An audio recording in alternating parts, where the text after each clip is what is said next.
Uh, I mean, it's interesting. So a couple of things. One of the things, I mean, I've had it with other people, but especially lately with VEB, are deeper discussions like this, where my thinking is stretched. Mm-hmm. You know, it's being challenged. Where creating something a little bit different. And you mentioned about community Mm-hmm. is I'm talking with different people, and you've seen in some of the posts where, like, Scott Body and Mm-hmm. some of the other people, and we're all coming at things from a slightly different way. Mm-hmm. In some cases more from an emotional intelligence feeling type perspective, some of it with a business strategy leadership Mm-hmm. perspective, and combinations of the two. And I think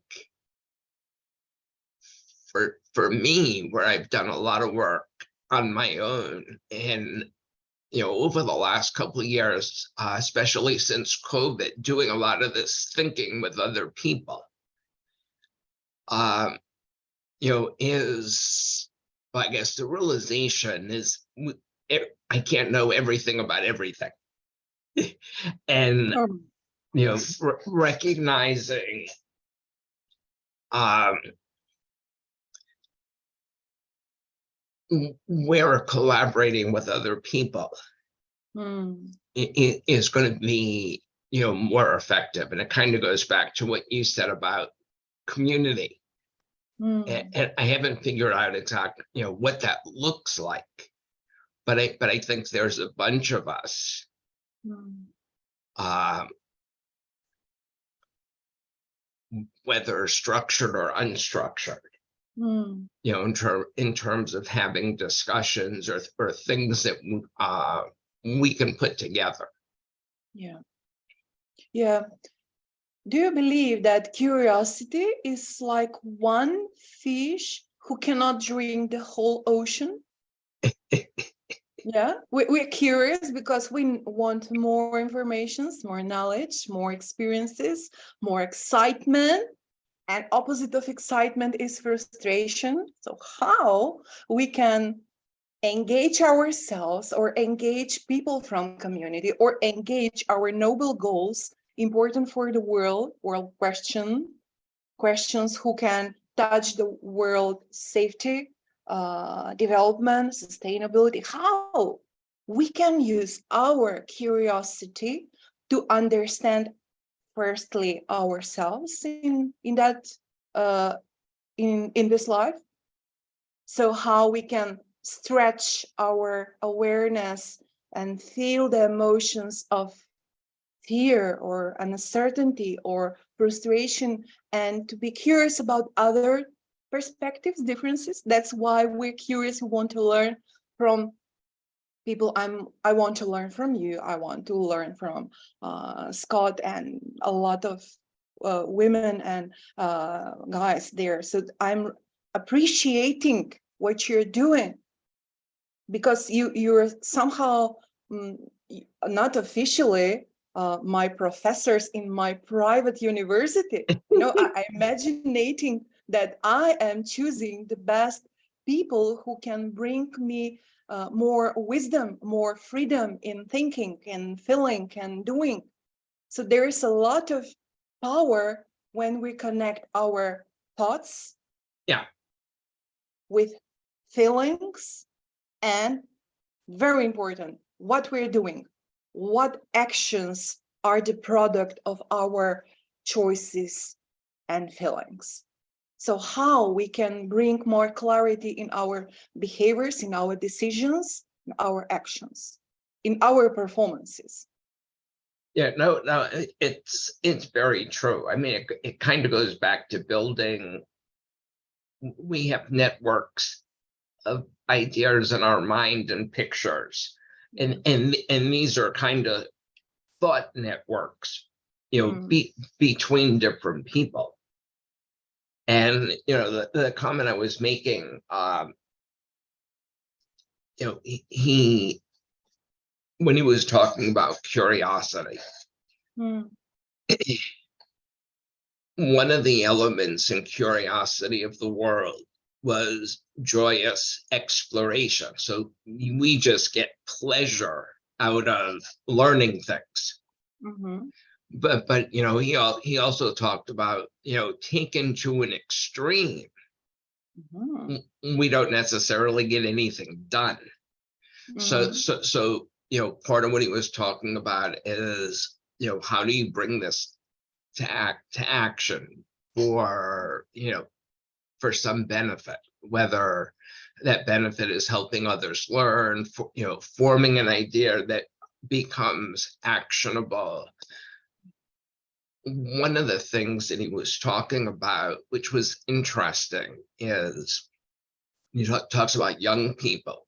Children are very curious, and they ask the most questions. I think it was between like 4 and 6.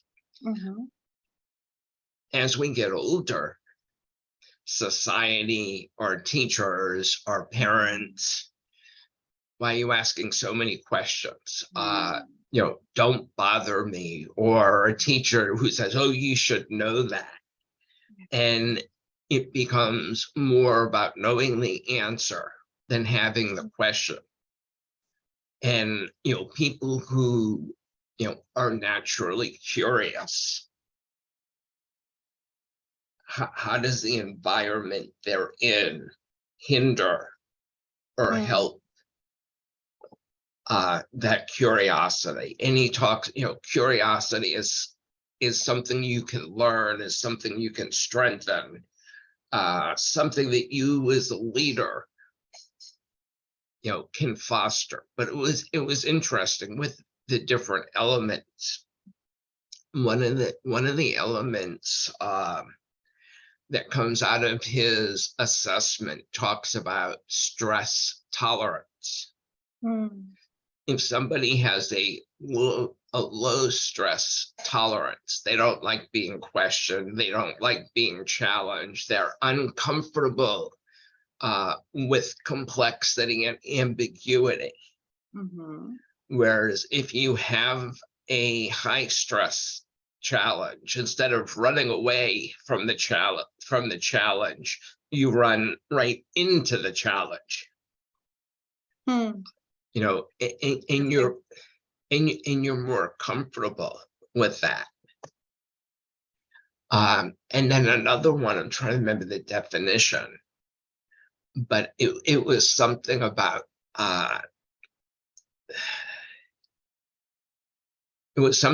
deprivation, but the essence of it is that people who are high in this feel a compelling need to solve a problem.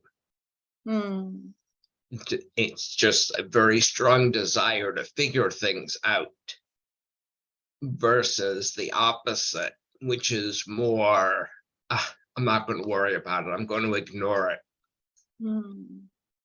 Which can be dangerous too. Oh, you're mentioning the most important emotion here during this process, danger. Danger is the third circle in curiosity.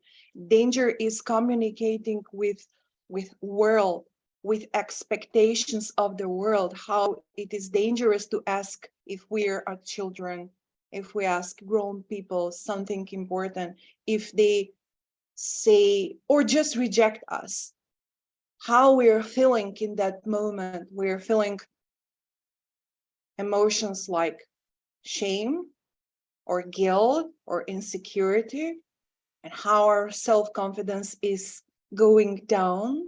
So if we put this example, actually I've made an experiment several years ago with children, with almost 100 children in one school. I've started from the first school, and I've done with the whole class maximum 3 minutes exercise.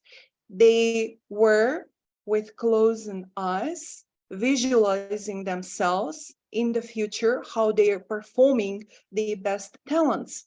So they were fully in excitement, in happiness with closed eyes, and they were using their fingers to simulating the drops like raindrops. So they were faster with their fingers, tapping the table, and as the emotions was increasing to the moment when I've used the power of imagination and connecting the wishes, the needs with the future expectations. So as I can use this experiment within CEOs, within leadership roles, within team, with people who are excited to do a change, and I'm building a bridge between these children and these grown up and highly responsible personalities. I can see that both of these groups are familiar with excitement. They're not focused on danger, they are focused on results. They know that it's normally to have obstacles and dangerous moments and situations, but mostly they put focus on improvement, on happiness as a result of that actions. So people who are choosing to be mostly afraid, who have a lack of excitement, and who has lack of imagination, how they can jump from point A to point B and to deliver results, I believe they are living lives with more wishes than actually realized realizations.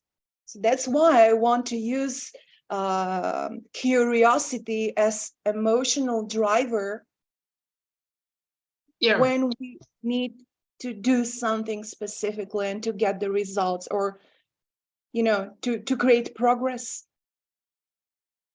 As a change makers, we are positive change makers. That is the attitude, a mindset, and heart set together.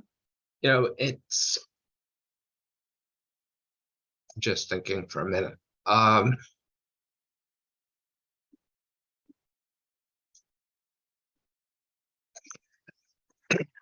just, looking at it was a picture that I sent you.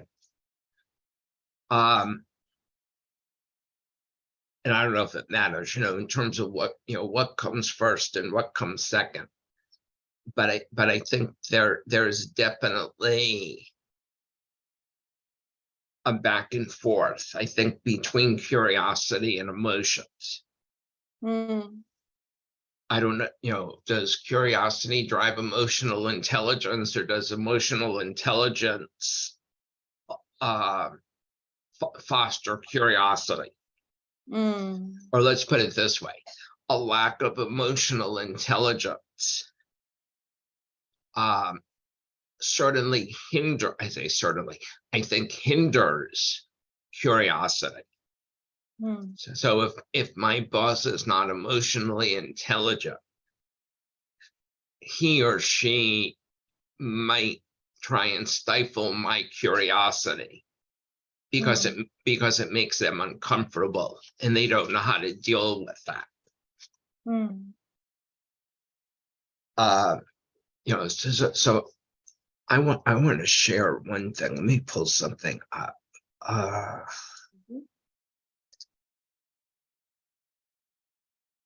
Just want to move this to another screen.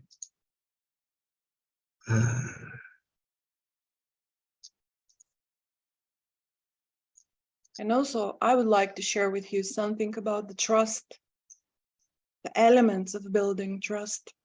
But please, first, you have priority. Let me just figure out how to do this. It's on the bottom, share screen, green button. Yeah. No. trying to figure out, I have two screens and I'm trying to figure out how to move something. There we go. There we go. I just did it. Share screen.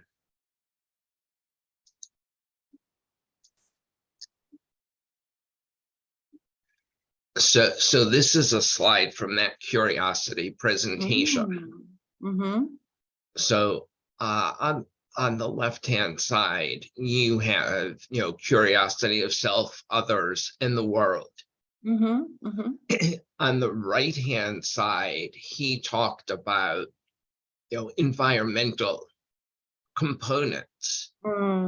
So how your environment, your company, your culture impacts positively or negatively curiosity.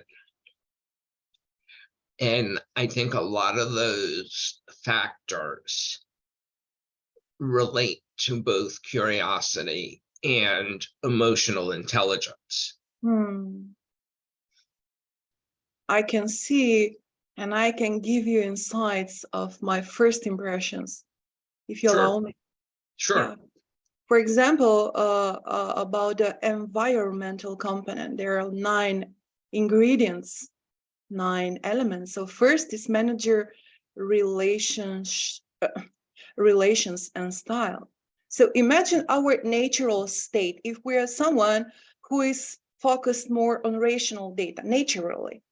So how we can communicate with our team workers and clients and management, and how that can influence on our managerial style.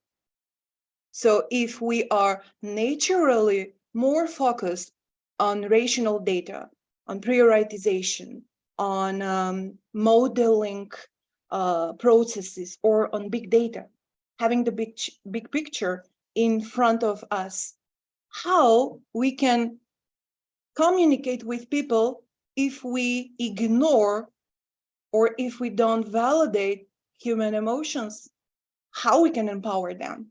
It's very hard. So one of the values in emotional intelligence here is stretching our skills, building. I can use curiosity for sure here. How we can build more meaningful relationships with our employees, with our customers, with other managers. And let's continue with learning culture.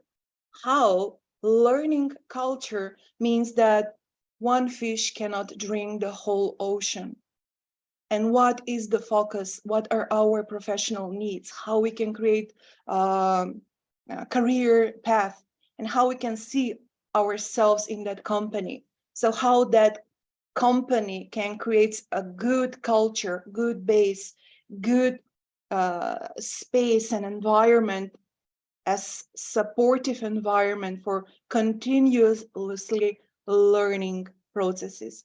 So imagine that CEOs and top managers have budgets for each sector and each employee per year, and how they can give them a freedom to choose which topics are important for them and how they can use that finances, that budget, for the improvement, educational lectures or coaching sessions or trainings or practices.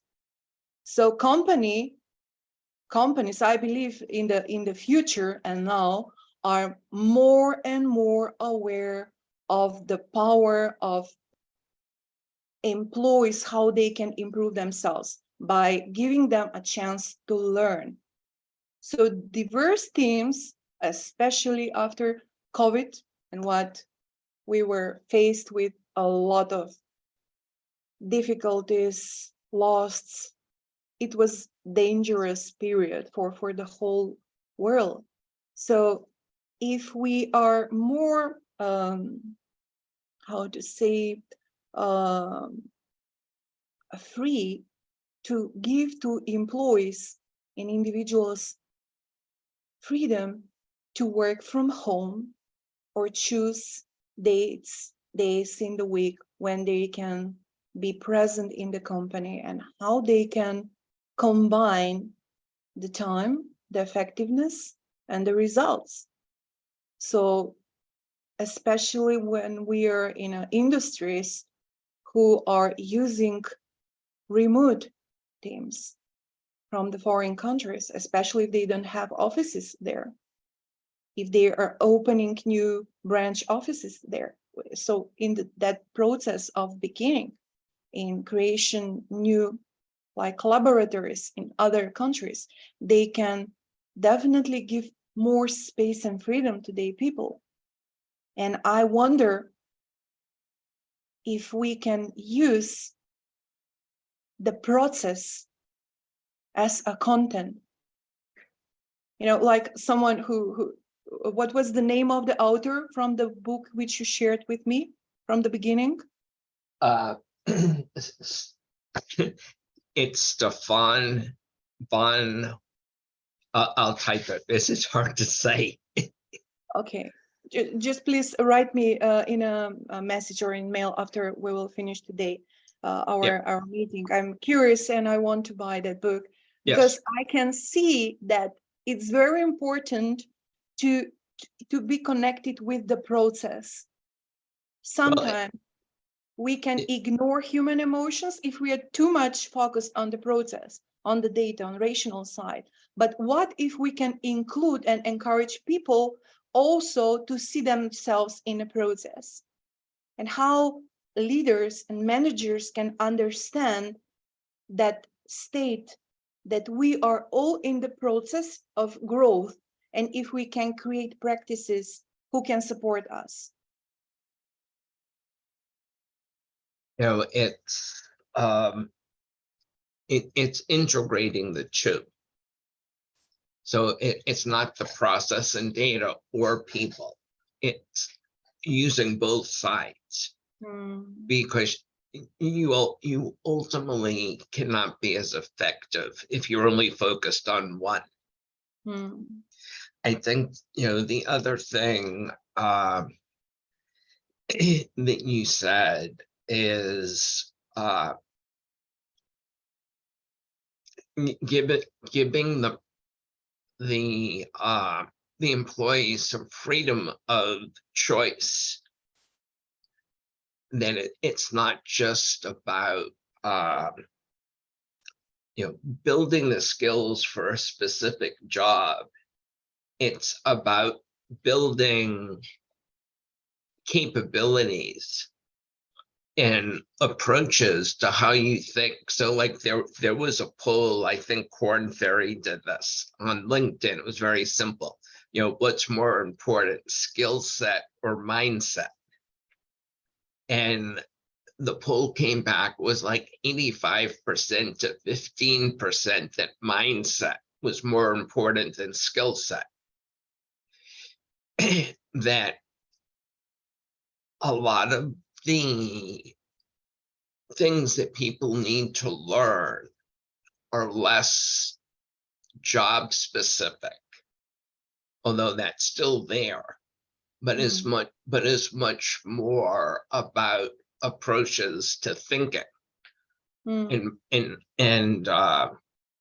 you know, like critical thinking or curiosity or you know, emotional awareness, psychological safety.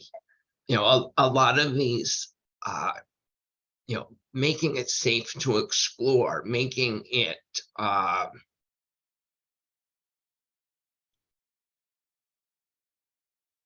how you tolerate failure and how you learn from failure. Yes, you know, somebody made the comment, you know, if you don't give people permission to fail, you don't give them permission to try.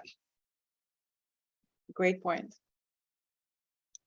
You know, so I think, you know, the culture, you know, I guess each of these elements can either increase or decrease curiosity. And each of these elements can increase or decrease psychological safety. And, each of these elements, also have emotional impact.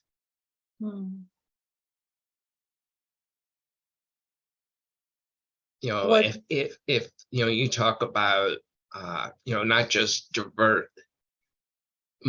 talking about diversity in terms of diversity of ideas that can come from a diversity of people, diversity of levels, diversity of background, ethnicity, race, gender.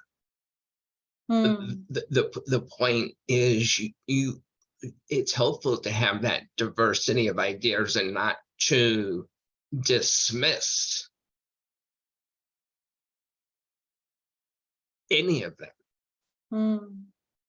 Now, it doesn't mean you have to accept them, but you shouldn't, just out of hand say, oh, you're not involved in that. We're not interested in what you have to say. Or talking about the adverse impact of not doing these. If the first time you come to a manager with a problem and the manager's like, what are you, stupid? You're not going to come to the manager with a problem again. I suppose so. It's natural reaction when people are faced with their doubts.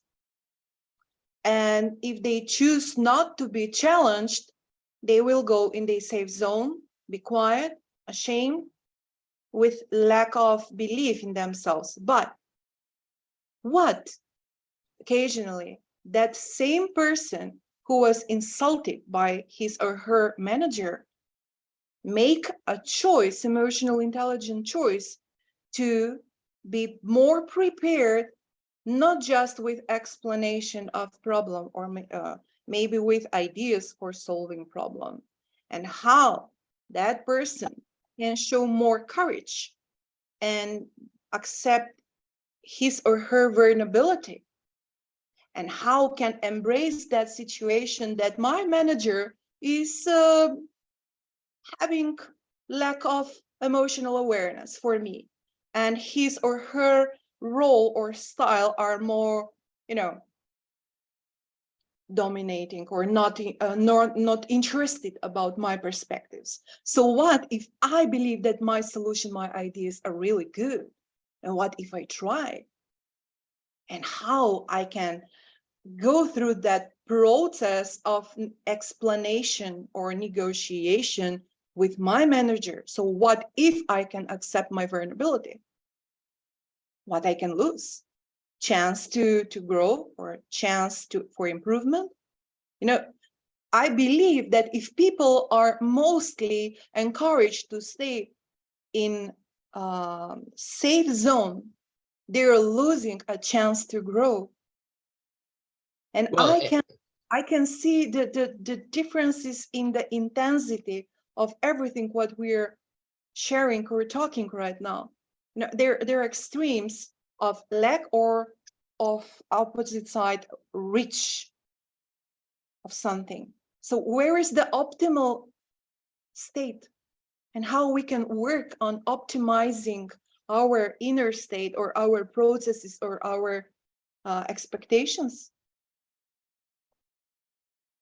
Well, I mean, that's part of what's interesting. I mean, there are two sides, and people approach them differently. So there are some people who, if you have a boss that's more hierarchical, not as let's just say emotionally doesn't have the confidence, isn't emotionally secure, maybe does not have any humility,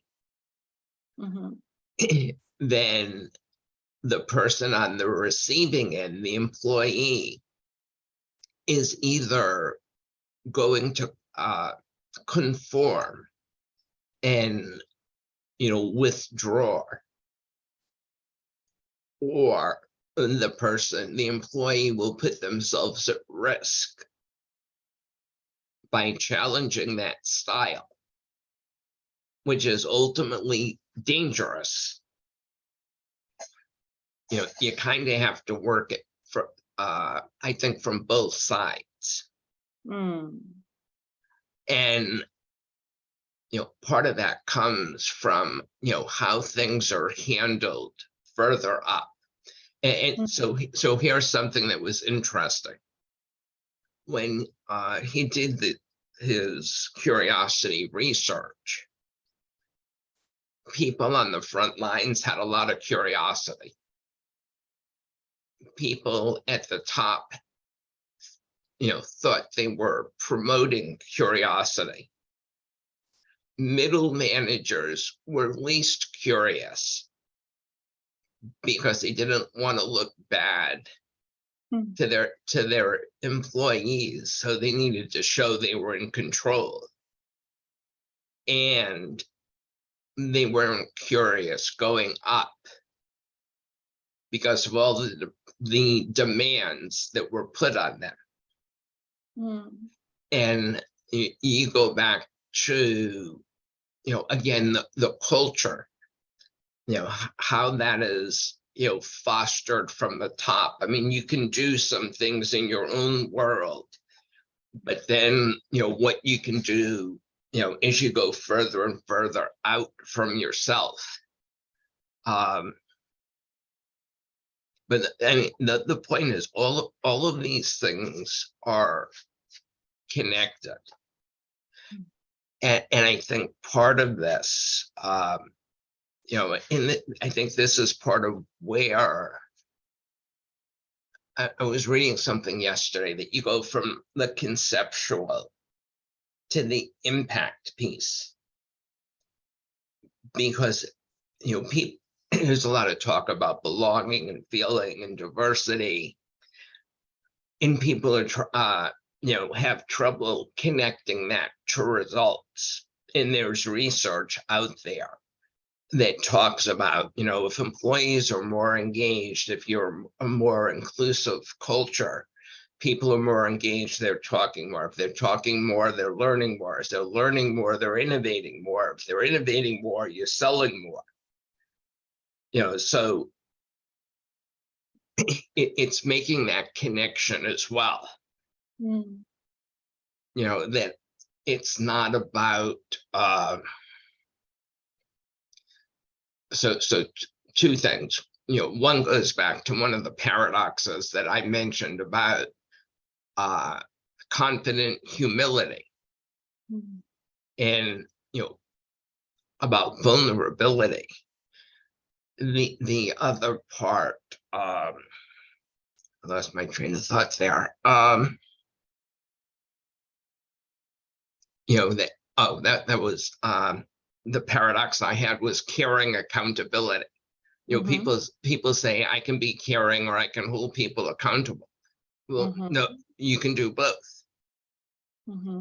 And both together are a lot more effective.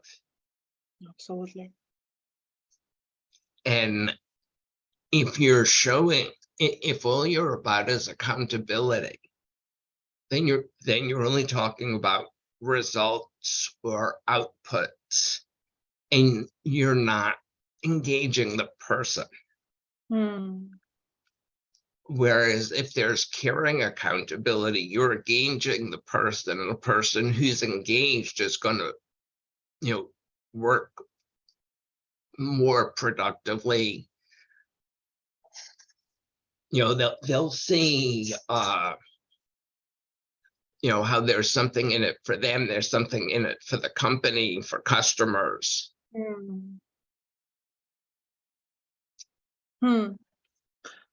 What I like in your explanation is integration.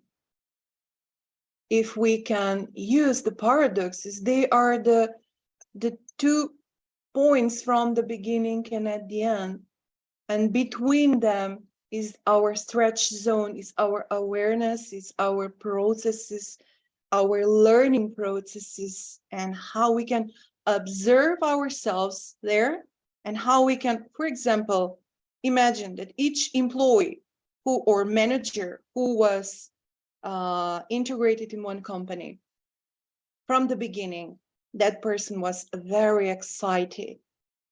So after a while, after different experiences, maybe that person is not so happy as it was from the beginning, and there is a level of frustration, neglecting, not pleasant emotions. So if that person after a while is having not pleasant emotions during the working day, during the day, it's very natural that person, for example, from 8 hours will have 3 hours in solving problems within his or her head. That means that person will be more in a process of worrying than in doing. And that directly influence the effectiveness of work.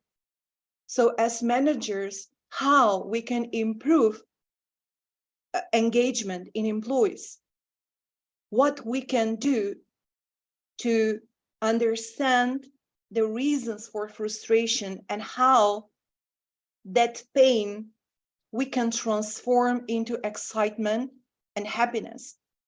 What we need to do during that process, because this is something what I'm very focused in my coaching sessions when I am training employees and managers to become better leaders.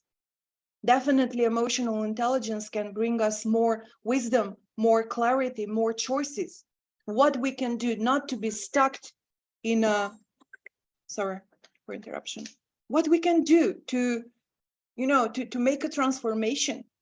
So I will get back to your example of manager and employee, the root manager and employee who is choosing to go back and not to be secure, to be self-confident anymore.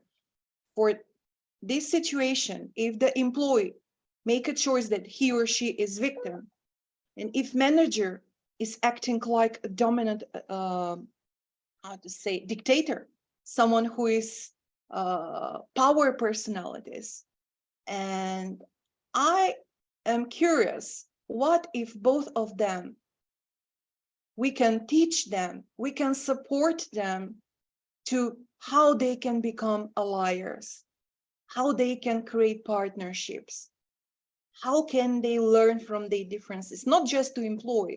This is perspective for both of them.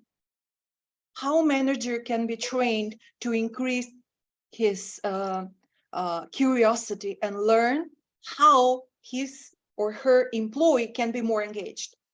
This is not direct the direction. You cannot delegate to people who are frustrated or not happy at work. You must create how to say atmosphere with curiosity. The level of curiosity must increase.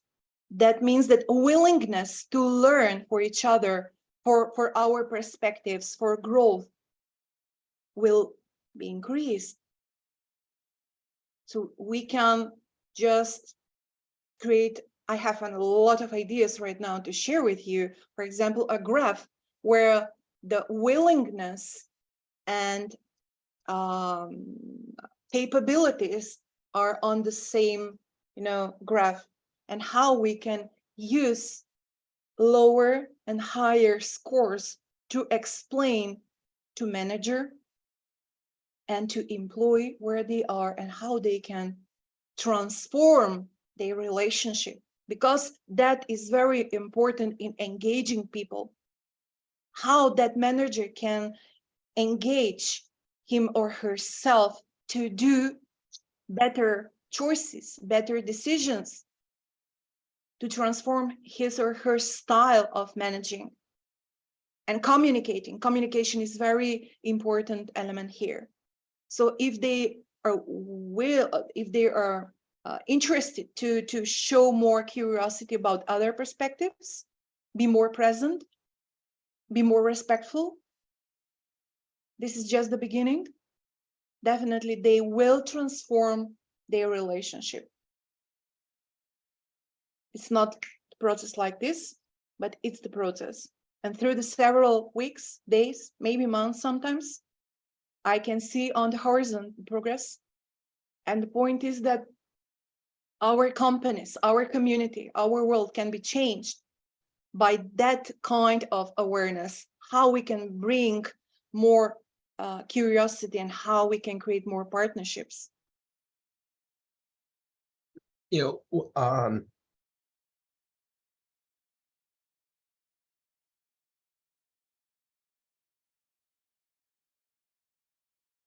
to do that, executive sponsorship, a leader would need to see the benefits. So they need to be thinking longer term to support something like this, which I agree, you know, they should be supporting. Part of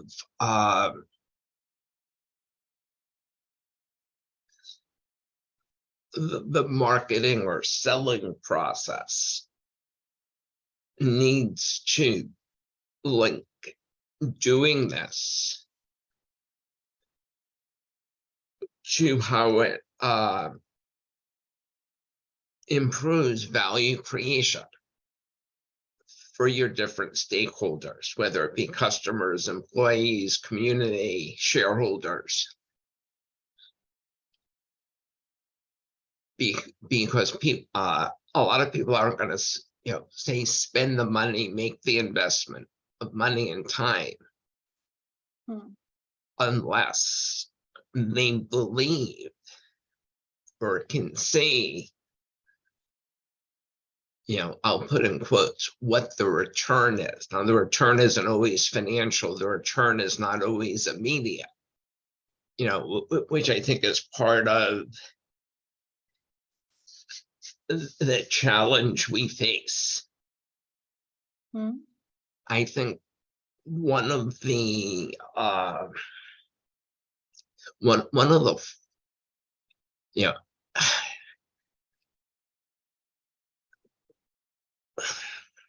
I have 3 ideas, if you allow me. Let me just share sure. with you.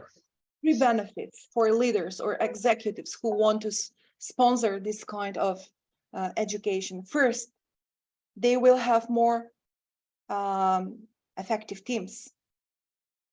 They don't have time to bother with the details on individual level with their managers, employees, or customers. But definitely, they will have more efficient teams. That means in 8 hours per day, they will have more engaged people, more results.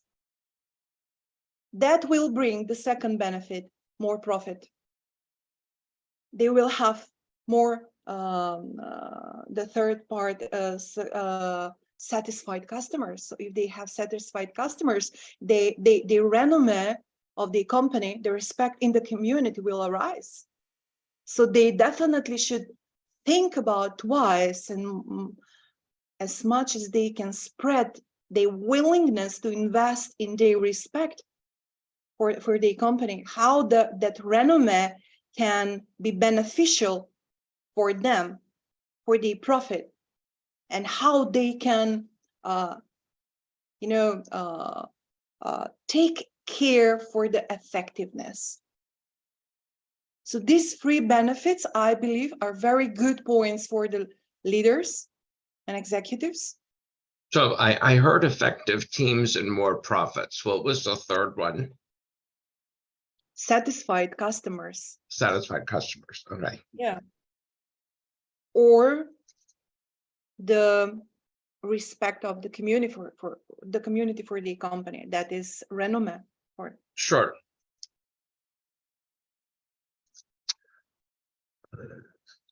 From the other side, Jay, I believe that managers and employees who are not executives take care more about how they are appreciated in the company. They don't care too much about the profit. They care how they are appreciated on individual level and how they can have more data about what is happening in the company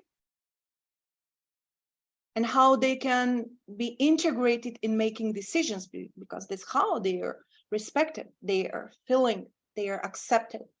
They can build on trust or trustful relationship if they are informed what is happening in the company and if they are asked if their opinion is valuable for their management. This is very different from the perspective of executives' point of view. So we need to understand the differences before we jump in the integration.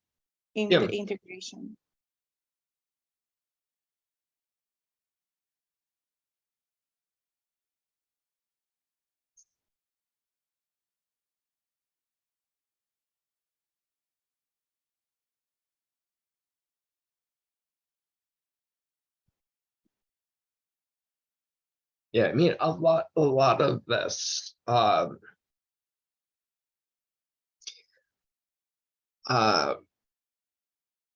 it is going back to perspective taking.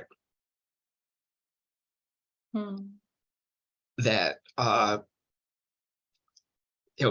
of this goes back to a disconnect in communications between the levels. People think that because they're saying certain things, that things are happening in the rest of the organization, when their words and actions are not in alignment.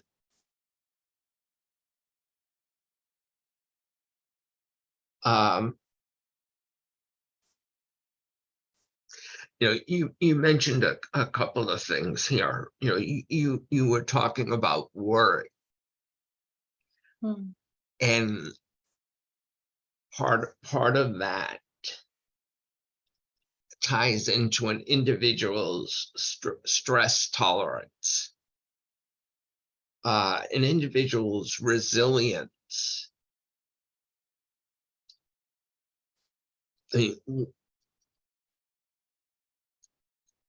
worry or concern can be positive or negative.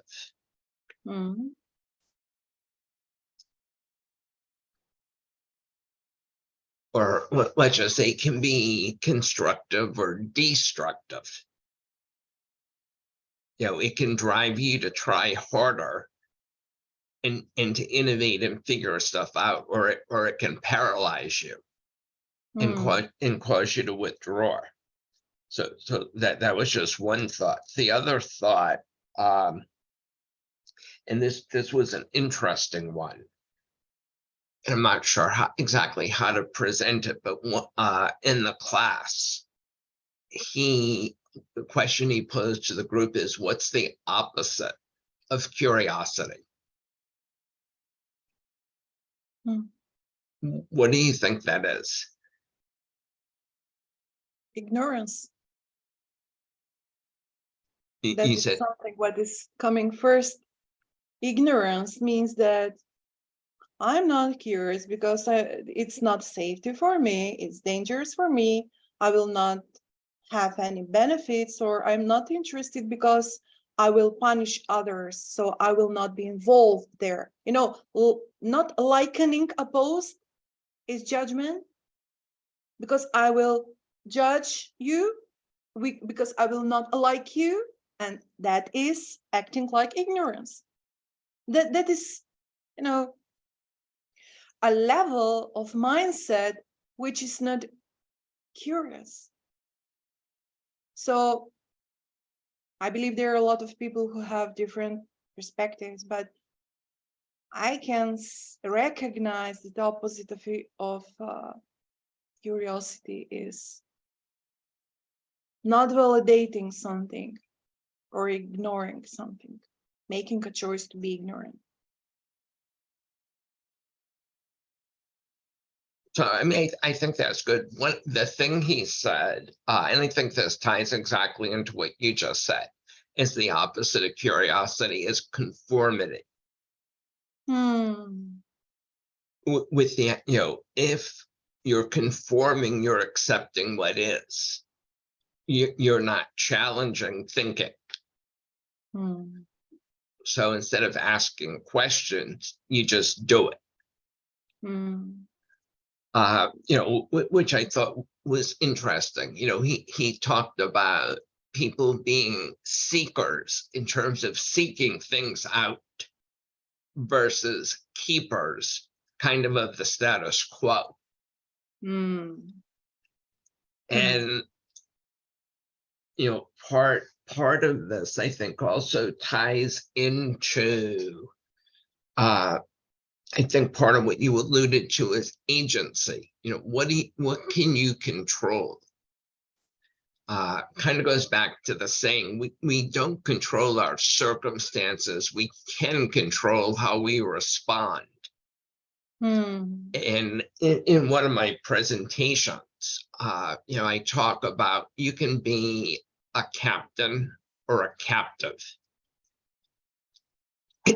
So, when faced with a challenge or crisis, an opportunity even, a captain takes agency and says, what can I do?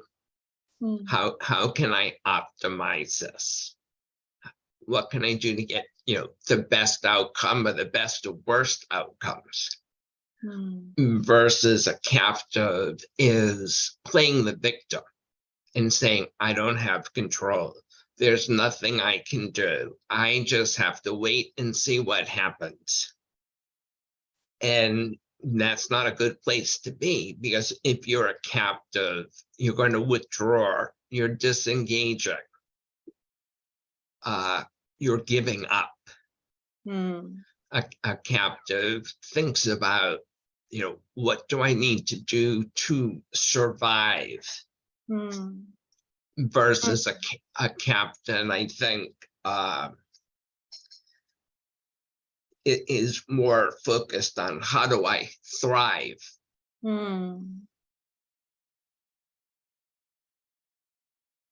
I like these perspectives. Surviving vs thriving. Surviving. How do you feel when we talk about surviving? I'm sorry, say that again. When we will put surviving vs thriving, can you recognize different emotions how you're feeling when you're trying to survive, or how you're feeling when you want to thrive? I mean, it's very different. I mean, when you're surviving, you're scared. It's kind of like you're trying to keep your head above water. It's very reactive, in the moment, short-term focused. Where, when you're looking to thrive, you're much more future focused. You picture a better place. I mean, and that was kind of, earlier, we were in the midst of COVID. I would talk about, what was I going to say? I would talk about not just surviving, but thriving. If you're surviving, you're putting your existence at stake. It's kind of like living on the edge of the abyss.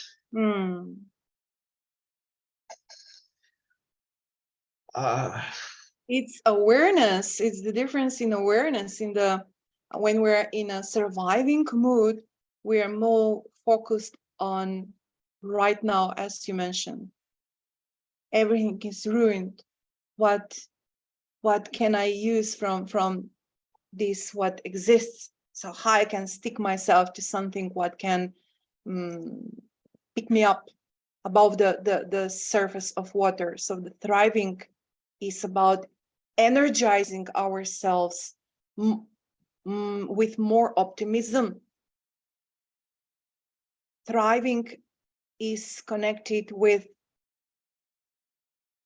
believing and be aware of our capabilities, how we can use our capabilities, how we can unlock them right now, not in the future, right now, what I can do right now to improve my situation.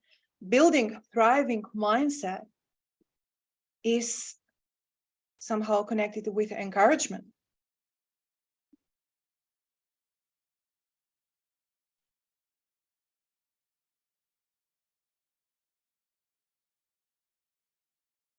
Can you see the value of the emotions here? Oh, yeah. Our emotions can energize us to choose to do something better.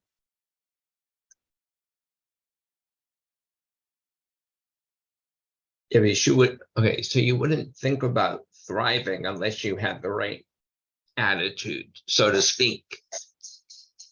You know, in terms of how you look at things. No, this has been good. I just need to watch time. I just realized I've got another call, so I can probably go another 15 minutes or so. We covered some interesting ground today. You know, in terms of emotional intelligence, curiosity. You also brought up trust. You know, and I'm thinking how that fits in the equation, because there's an element of trust that supports curiosity. And trust, I think, is also part of emotional intelligence. And trust is certainly a part of psychological safety.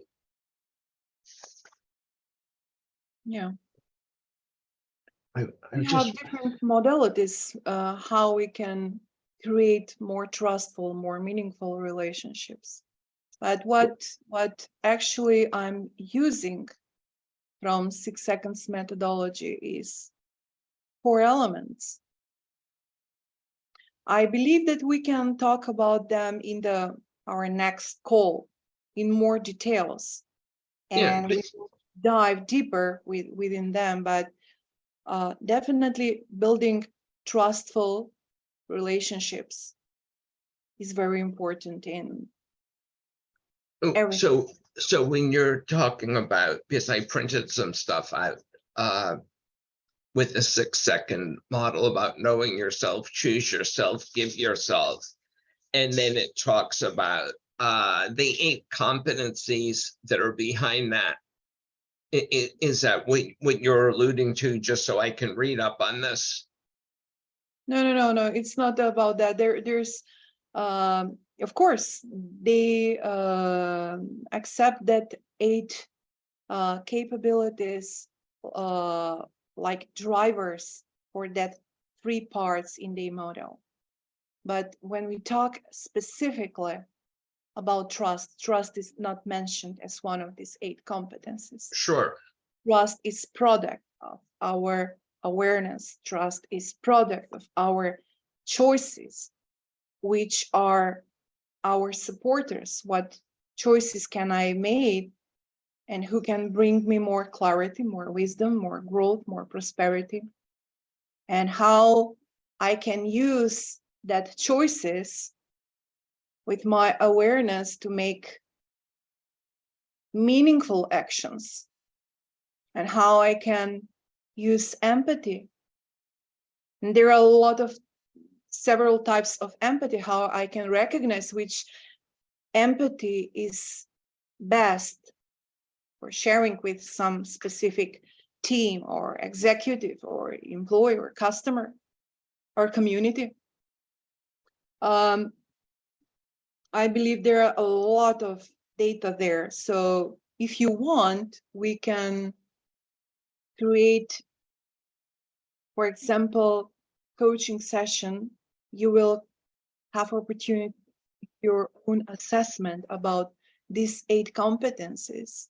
And if you want, we can dive deeper in your personal data so you can have a chance to work on yourself. And after that, you can integrate that level of awareness within your superpowers you're working on right now. So I believe that I'm going back to the topic of building trustful relationships. It's very important what we are saying, our words. What if we are tough manager and we are not aware of the value of our words? So what if we are creating vulnerable community around us? Or what if our words create supportive community? So the second thing could be our consistency, how consistent we are. Sure. There are people who are doing great things, but suddenly they make a mistake.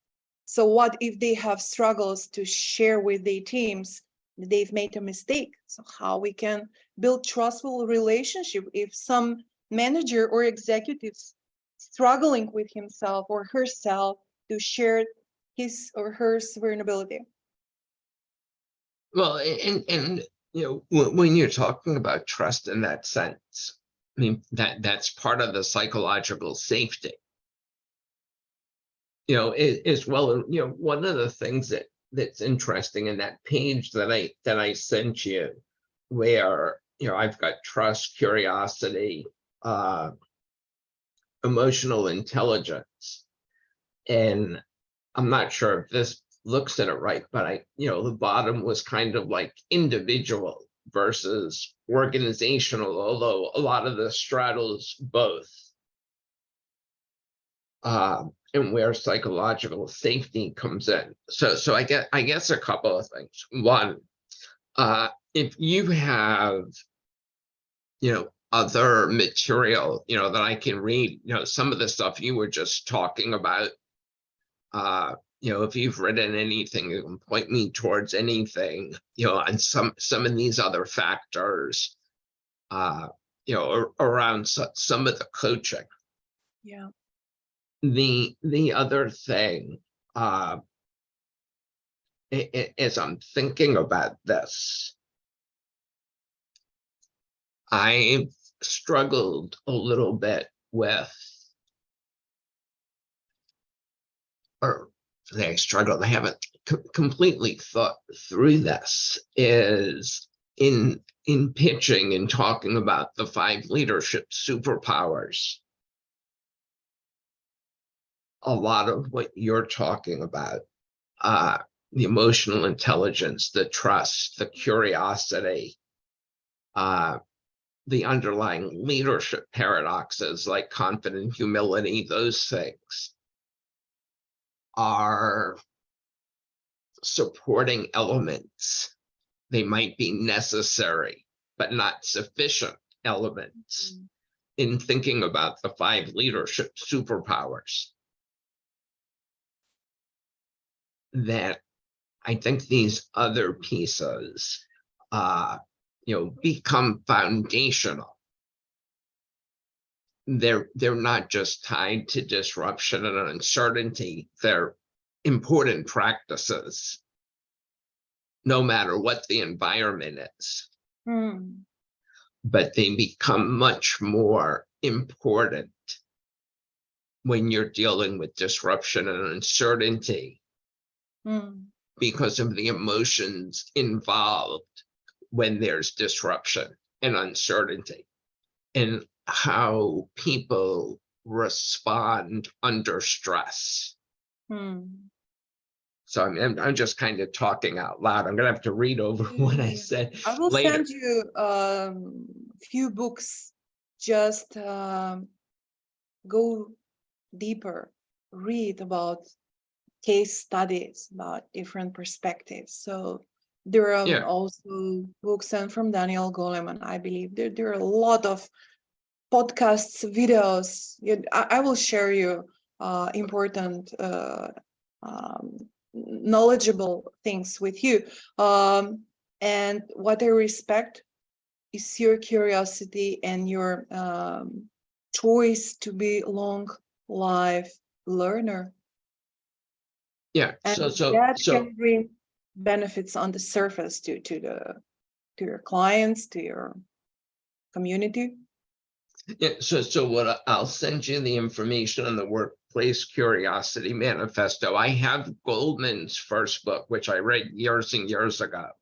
But if you have, I prefer articles or podcasts or videos over books, just because I will.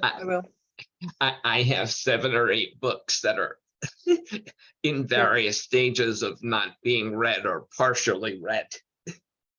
I know. I just bought 12 books from Amazon, and definitely I need time to plan on a daily basis to read them. I'm prioritizing my work, my education, I'm in the process of professional certification for coach, and It, long-term journey, but it's wonderful it, journey. it was funny. One of the TED Talks I was looking at was talking about a human computer brain interface and how you can take things from your mind to the computer back and forth. If I could put these books on a zip drive and plug them in and just download stuff, I wouldn't have a problem processing. The issue is ability to upload all the information. Like exams, when we had exams on a faculty, what is happening, we have some insights, we remember something what was most touchable for us. We don't remember the whole content, but the most important, intriguing content where we can use as provocator for growth. So if we just download them, we will jump that process. I don't like that. I like to experience that triggers. Yeah. True. Let's do this while I have you on the phone, on the call.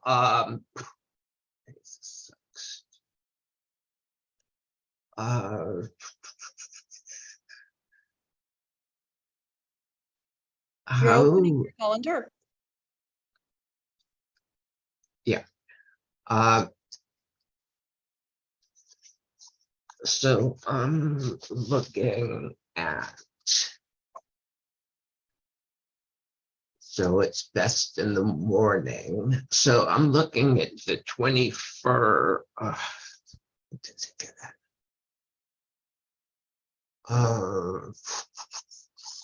So the morning of the 21st or 22nd.